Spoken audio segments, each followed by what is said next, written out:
নমস্কার বন্ধুরা, বাংলার ইনভেস্টর ইউটিউব চ্যানেলে আপনাদের সকলকে স্বাগত জানাই। চ্যানেলে প্রথমবার এসে থাকলে চ্যানেলটা অবশ্যই সাবস্ক্রাইব করে রাখবেন। চলুন এই ভিডিওটা শুরু করা যাক। তো যদি শুক্রবারের কথা বলি, আমাদের এই নিফটি অনেকটাই উপরে উঠে গিয়েছিল এবং তারপরে আস্তে আস্তে নিচের দিকেই পড়ে। তো মূলত ইনফোসিসের যে নাম্বার, যেটা মার্কেটের খুব পছন্দ হয়েছিল, সেই কারণে ইনফোসিসের শেয়ার বেড়েছিল এবং তার সঙ্গে সঙ্গে মার্কেটের র্যালিও এসেছিল এবং পরে যেহেতু মার্কেট এই যে তেজি সেটা টিকিয়ে রাখতে পারেনি, এই যেখান থেকে ওপেন হয়েছিল প্রায় সেই জায়গাতে এসেই কিন্তু বন্ধ হয়েছে। তো যদি এই ওপেনিং থেকে দেখি, দেখতে পাচ্ছেন মাত্র 0.02% ডাউন, এই 4 পয়েন্ট পর্যন্ত নিচে পড়েছে। এই আইটি ইন্ডেক্স দেখতে পাচ্ছেন শুক্রবার দিন প্রায় 3.5%-এর কাছাকাছি বেড়ে গিয়েছিল। তবে সোমবার দিন এই আইটি ইন্ডেক্স এটা কিন্তু আবার খুবই খারাপ পারফর্ম করতে পারে। কি কারণে? কারণ এখানে দেখতে পাচ্ছেন আমেরিকান মার্কেটে উইপ্রোর যে এডিআরটা সেটা প্রায় 7.5%-এর কাছাকাছি ডাউন হয়ে গেছে। আর কি কারণে পড়েছে? কারণ কোম্পানির যে নাম্বার সেটা তো মোটামুটি, কিন্তু কোম্পানির যে গাইডেন্স সেটা কিন্তু মার্কেটের পছন্দ হয়নি। যদি এখানে কোম্পানির নাম্বারের কথা বলি, এই সেলস দেখতে পাচ্ছেন 22,319 কোটি থেকে বেড়ে হয়েছে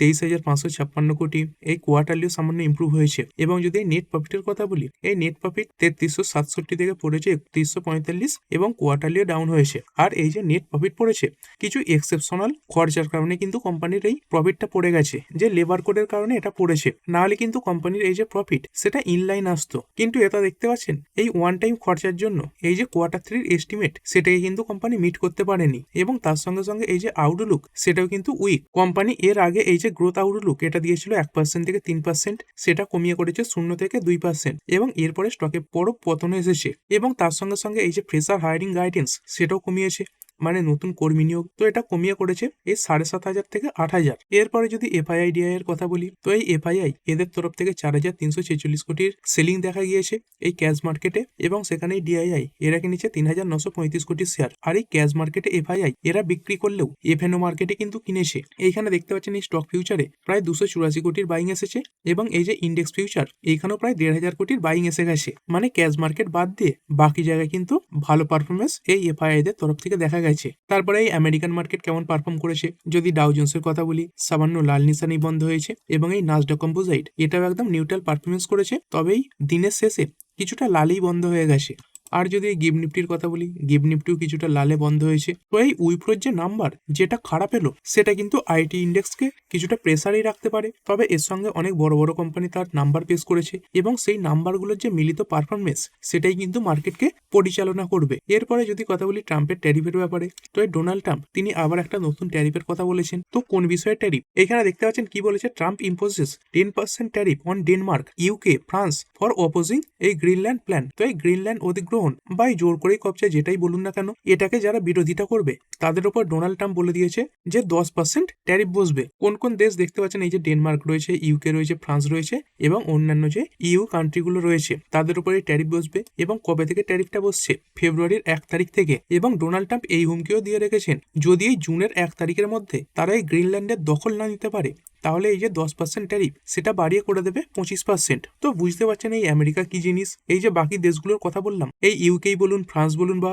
এই ডেনমার্ক, এটা কিন্তু সবই ন্যাটোর মধ্যে রয়েছে এবং আমেরিকাও এই ন্যাটোর মধ্যে পড়ে। মানে নিজেদের যে সংগঠন তাদের মধ্যেকার দেশের উপরেই কিন্তু ডোনাল্ড ট্রাম্প আবার ট্যারিফ বসিয়ে দিচ্ছেন। তো তিনি অনেকদিন ধরে এই যে গ্রিনল্যান্ড এটাকে অধিগ্রহণ করার কথা বলছেন এবং এই যে গ্রিনল্যান্ড এটা বর্তমানে কার আন্ডারে রয়েছে? এই ডেনমার্ক এটার আন্ডারে রয়েছে এবং বাকি যে দেশগুলো রয়েছে তারা বিরোধিতা করছে। তো সেই ব্যাপারে ডোনাল্ড ট্রাম্প কিন্তু এই হুমকি দিয়েছেন। আর ডোনাল্ড ট্রাম্প কি বলতে চাইছেন, যে আমেরিকা যদি বর্তমানে এই গ্রিনল্যান্ড এর দখল না নেয় তাহলে এই চায়না এবং রাশিয়া এরা দখল নিয়ে নিতে পারে। তো ডোনাল্ড ট্রাম্প তার দিক থেকে বলছেন, কিন্তু বাকি সমস্ত দেশ বুঝতে পারছে যে ডোনাল্ড ট্রাম্প কি জন্য এই গ্রিনল্যান্ডকে দখলের কথা বলেছে। তো এই ব্যাপার মানে এই যে ট্যারিফ সেটা কিন্তু ইন্ডিয়ার উপর নয়। এবং এরই সঙ্গে সঙ্গে এই ট্রাম্পের ট্যারিফের ব্যাপারে যে সুপ্রিম কোর্টের ডেট সেই নিয়ে কিছু রিপোর্ট সামনে আসছে। তো এর পরবর্তী যে ডেট যেটা রিপোর্টের মাধ্যমে সামনে আসছে সেটা কবে রয়েছে? দেখতে পাচ্ছেন এই জানুয়ারির 20 তারিখে রয়েছে, যেটা কিন্তু এই সপ্তাহতেই পড়ছে। তো কি বার? যদি বারের কথা বলি তাহলে মঙ্গলবার দিন এই যে ট্যারিফের ডিসিশন সেটা নিয়ে কিন্তু সুপ্রিম কোর্ট রায় দিতে পারে। তবে এর আগেও বলেছি, এই সুপ্রিম কোর্ট মানে আমেরিকার যে সুপ্রিম কোর্ট তারা কোন বিষয়ে কি রায় দেবে সেটা আগে ভাগে বলে না। এই কোর্টের টাইমেই কিন্তু বোঝা যায় যে কোন কোন ব্যাপারে এই রায় আসতে চলেছে। তবে এখনো পর্যন্ত যতটুকু রিপোর্ট সামনে আসছে, এই 20 তারিখে এই ব্যাপারে কিন্তু কিছু রায় একটা আসতে পারে। তারপরে কিছু কোম্পানির Q3 যে নাম্বার সেগুলো দেখে নেবো। অনেক কোম্পানি তাদের নাম্বার পেশ করেছে, তাদের মধ্যে কিছু কোম্পানি দেখবো। তো প্রথমেই ইয়েস ব্যাংক এই কোম্পানির যে নাম্বার সেটা দেখে নেব। কোম্পানির যদি নেট প্রফিটের কথা বলি, খুব ভালো নেট প্রফিট পোস্ট করেছে। কোম্পানির এই নেট প্রফিট ইয়ার অন আর 55% বেড়ে হয়েছে 952 কোটি, এবং তার সঙ্গে সঙ্গে এই যে নেট ইন্টারেস্ট ইনকাম বা এনআইআই এটা বেড়েছে 11%। তবে এই যে অ্যাসেট কোয়ালিটি সেটা সামান্য ইমপ্রুভ হয়েছে, কিন্তু খুব বড় যে ইমপ্রুভ হয়েছে সেরকম ব্যাপার নয়। এই 1.6%, এটাই জিএনপি ছিল, সেখান থেকে সামান্য পড়ে হয়েছে 1.5%। কোম্পানি যে 951 কোটির কাছাকাছি প্রফিট পোস্ট করেছে, এর আগের বছর সেম কোয়ার্টারে কত প্রফিট ছিল? এই 612.27 কোটি। এই নেট ইন্টারেস্ট ইনকাম 2223 কোটি থেকে বেড়ে হয়েছে 2465 কোটি, 10.8% বেড়েছে। এই নেট ইন্টারেস্ট মার্জিন এটাই 10 বেসিস পয়েন্ট বেড়েছে, এবং টোটাল টাকা জমার যে পরিমাণ সেটাই 5.5% বেড়েছে। এবং তার সঙ্গে সঙ্গে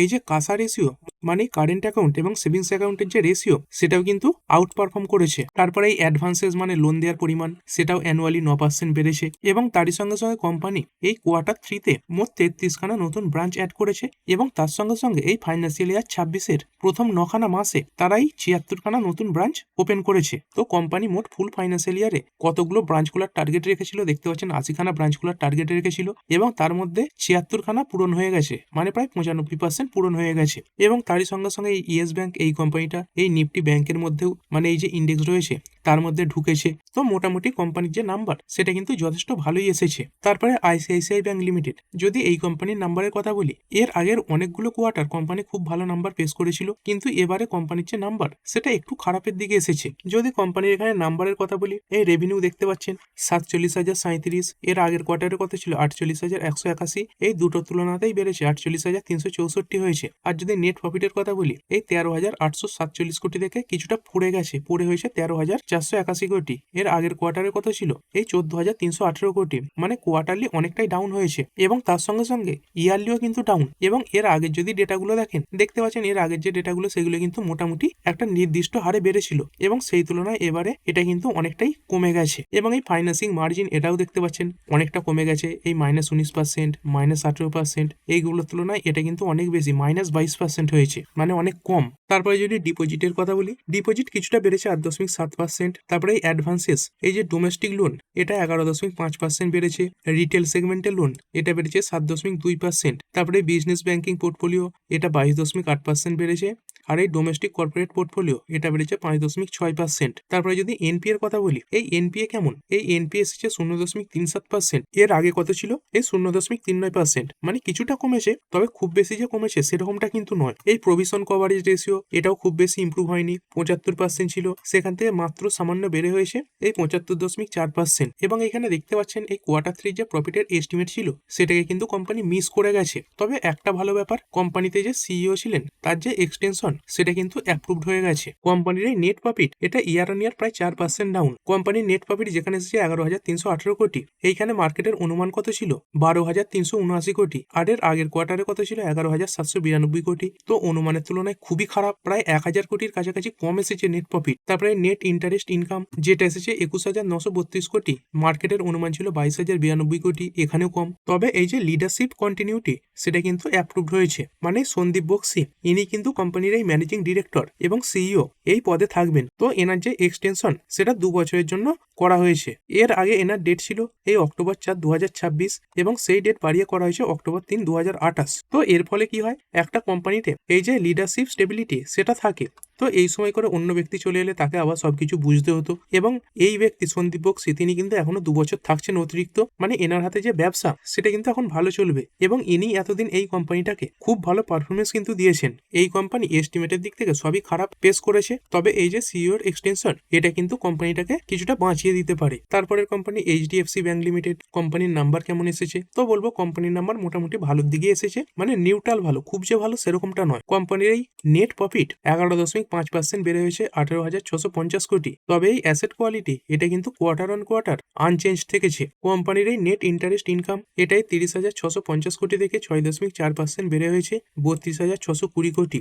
ব্যাংকের যে অ্যাভারেজ ডিপোজিট মানে টাকা জমার পরিমাণ সেটাও 12.2% বেড়েছে, এই 24.5 লাখ থেকে বেড়ে হয়েছে 27.5 লাখ। তারপরে কারেন্ট অ্যাকাউন্ট এবং সেভিংস অ্যাকাউন্টের যে ডিপোজিট সেটাই 8.1 লাখ থেকে প্রায় 10%-এর কাছাকাছি বেড়ে হয়েছে 8.9 লাখ। তারপরে গ্রস অ্যাডভান্সেস মানে লোন দেওয়ার যে পরিমাণ সেটাও বেড়েছে, 11.9% বেড়েছে। কোন সেগমেন্টে বেশি লোন দিয়েছে? এই রিটেল সেগমেন্টে 9.6%। তারপরে এমএসএমই মানে স্মল অ্যান্ড মিডিয়াম যে এন্টারপ্রাইজেস রয়েছে সেখানে 17%, এবং হোলসেলার কর্পোরেট লোনস এটা দিয়েছে 10.3%। 1%। কোম্পানির এই যে জিএনপিএ এটা কিন্তু অপরিবর্তিত থেকেছে, এই 1.24% রয়েছে। এবং যদি এস্টিমেটের কথা বলি, দেখতে পাচ্ছেন এই যে নেট প্রফিট সেটা কিন্তু মার্কেটের যে অনুমান সেটাকে বিট করেছে। তো মোটামুটি এই যে নাম্বার সেটা ভালোর দিকেই বলবো। এরপরে যদি কথা বলি নেটওয়েভ টেকনোলজিস ইন্ডিয়া লিমিটেড কোম্পানির নাম্বার, কোম্পানিটা এর আগের দিনেই 5%-এর কাছাকাছি বেড়েছে এবং কোম্পানির নাম্বার খুব স্ট্রং এসেছে। যদি কোম্পানির নাম্বারের কথা বলি, এই সেলস দেখতে পাচ্ছেন এই 334 ছিল আগের বছর সেম কোয়ার্টারে, এর আগের কোয়ার্টারে 304 কোটি এবং এই কোয়ার্টারে হয়েছে 805 কোটি। অপারেটিং প্রফিট এটাই 43, 45, এখান থেকে বের হয়েছে 98 কোটি। আর যদি নেট প্রফিটের কথা বলি, এই 30 কোটির নেট প্রফিট বেড়ে হয়েছে 73 কোটি, এর আগের কোয়ার্টারে কত ছিল 31 কোটি। তো খুবই ভালো একটা নাম্বার এই কোম্পানি কিন্তু পেশ করে দিয়েছে এবং এই কোম্পানিটা সোমবার দিন ফোকাসেও থাকতে পারে। তারপরে এই আইডিবিআই ব্যাংক লিমিটেড কোম্পানির নাম্বার একদম নিউট্রাল বলতে পারেন, বরঞ্চ খারাপের দিকেই। এই যে সেলস এটা পড়ে গেছে, এই 7,819 কোটি থেকে পড়ে হয়েছে 7,080 কোটি। কোয়ার্টারলিও সামান্য ডাউন হয়েছে।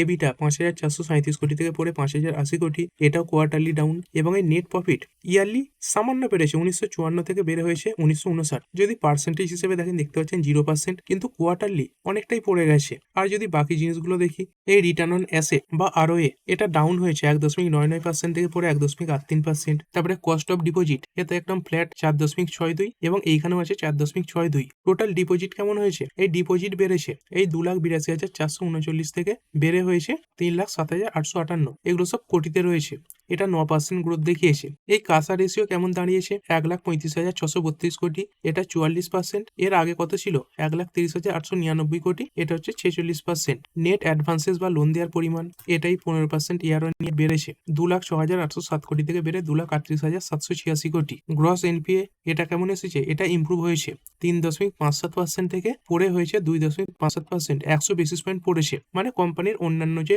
নাম্বারগুলো, এই ডিপোজিট বলুন, কাসা রেশিও, এনপিএ এইগুলো ইমপ্রুভ হয়েছে, কিন্তু এই যে প্রফিট বলুন, রেভিনিউ বলুন, এইগুলো কিন্তু খুবই খারাপের দিকে। তারপরের company Bajaj health care limited, কেমন এলো কোম্পানির নাম্বার, এই নাম্বার ভালোর দিকেই বলবো। এই সেলস 123 কোটি থেকে বেড়ে 161 কোটি, কোয়ার্টারলিও ভালো। এবিটা 21.6 কোটি থেকে বেড়ে 30 কোটি, এটাও কোয়ার্টারলি ভালো। এবং এই নেট প্রফিট 11.7 কোটি থেকে বেড়েছে 15.7 কোটি, এটাও কোয়ার্টারলি ভালোই এসেছে।